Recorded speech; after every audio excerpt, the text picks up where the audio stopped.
Now I want to circle from this exploration of the Higgs boson around to the current issue of immigration. Now last week I was up north, just north of where we live, and I was buying a ticket at a ticket booth to go on a ferry to a place called Mackinac Island. Now the guy behind the ticket booth, he heard my accent, he said, "You must be Australian." So then I had a conversation that I often have with people about where I come from and what's it like in Australia. And this man decided to share with me his opinion about the Prime Minister of Australia. He said, "I love that Prime Minister of yours. That woman, she's great. I heard that she said that if you want to come into our country, you should learn our language, you should learn our culture, you should become like us or else don't come in." Now, I highly doubt that she ever said that, because my understanding of the Prime Minister of Australia is she doesn't hold those types of views. But anyway, it is a view that is common around the world. Now, I didn't think quick enough, but as I walked away, I wished that I'd thought quickly to say to him, "And which Native American language should I be speaking over on Mackinac Island?" Because the reality is that we're all immigrants. That all of us can be traced back to common ancestors, maybe even all the way to the Higgs. The Higgs is our common ancestor.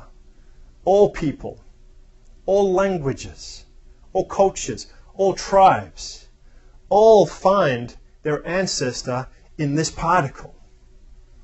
Now it makes our attempts, our sense of entitlement that we own language, that we own culture, that we own land, it makes all those attempts look very petty in the context of billions of years of evolution from a particle.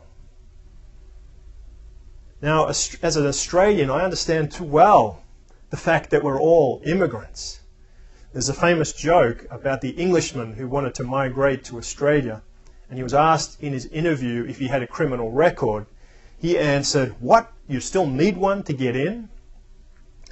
And of course, as an Australian, it's a nation of people who migrated with a strained relationship with the indigenous people of Australia, as Europeans have strained relationships with the indigenous people of all nations.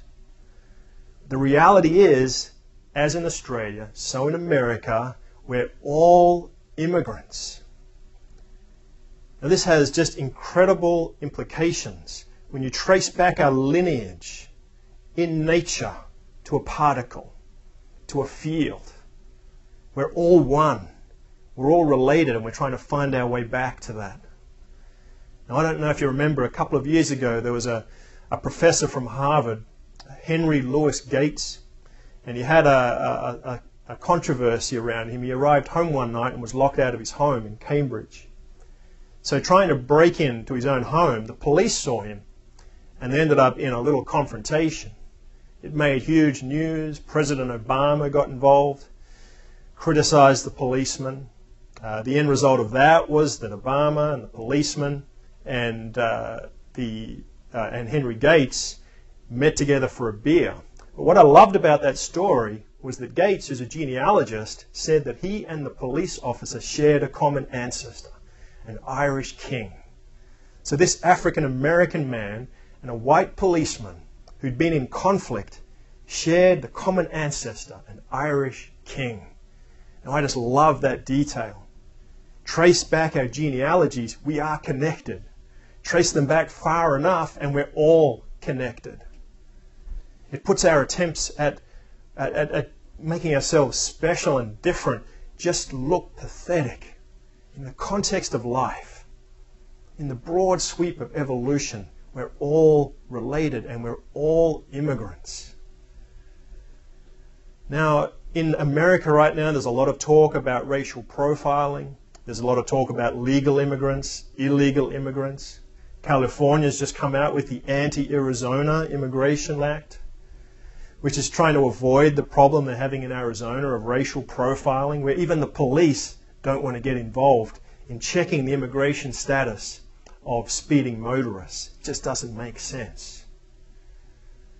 And when you think about racial profiling in the context of the Higgs boson, it just puts it all in perspective. Racism makes no sense in the broad sweep of nature. Living separate lives, shutting people out, makes no sense in the broad sweep of evolution. So my great hope is that this discovery of the Higgs boson can further a conversation, deepen a consciousness, where we come back to that intimate sense that we're all related. And if we understand that, it drives all of our social perspectives. All of our opinions get changed by this expanded consciousness, and I can't imagine anything more exciting.